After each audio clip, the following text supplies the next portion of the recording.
પંચમહાલના પ્રસિદ્ધ યાત્રાધામ તાજપુરા ખાતે સીએમ ભૂપેન્દ્ર પટેલનું ભવ્ય સ્વાગત કરવામાં આવ્યું છે। શ્રી વિરાટ નારાયણ વન ખાતે સીએમએ વૃક્ષારોપણ કર્યું। સીએમની સાથે મોટી સંખ્યામાં લોકોએ પણ વૃક્ષારોપણ કર્યું। કાર્યક્રમમાં જિલ્લાના તમામ ધારાસભ્યો, સાંસદો, વન વિભાગના અધિકારીઓ પણ ઉપસ્થિત રહ્યા હતા। આ ઉપરાંત મોટી સંખ્યામાં લોકો અને શાળાના બાળકો સહિત નર્મદા પરિક્રમાથી દાદા ગુરુ પણ ઉપસ્થિત રહ્યા હતા। વૃક્ષારોપણ કાર્યક્રમમાં અલગ અલગ 91 પ્રજાતિના રોપાઓને વાવવામાં આવ્યા છે। દ્રશ્યો સામે આવ્યા હતા। વૃક્ષારોપણ કરતા સીએમ ભૂપેન્દ્ર પટેલની આ તસવીર પણ સામે આવી છે। આ તસવીર પંચમહાલથી છે। પ્રસિદ્ધ યાત્રાધામ તાજપુરા ખાતે સીએમ ભૂપેન્દ્ર પટેલનું ભવ્ય પહેલા તો સ્વાગત કરવામાં આવ્યું હતું, જેની આ તસવીરો અને સાથે જ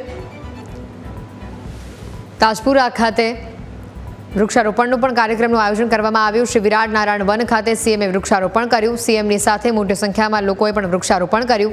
આ કાર્યક્રમમાં જિલ્લાના તમામ ધારાસભ્યો, સાંસદો, વન વિભાગના અધિકારીઓ પણ ઉપસ્થિત રહ્યા હતા। આ ઉપરાંત મોટી સંખ્યામાં લોકો અને શાળાના બાળકો પણ હાજર રહ્યા હતા।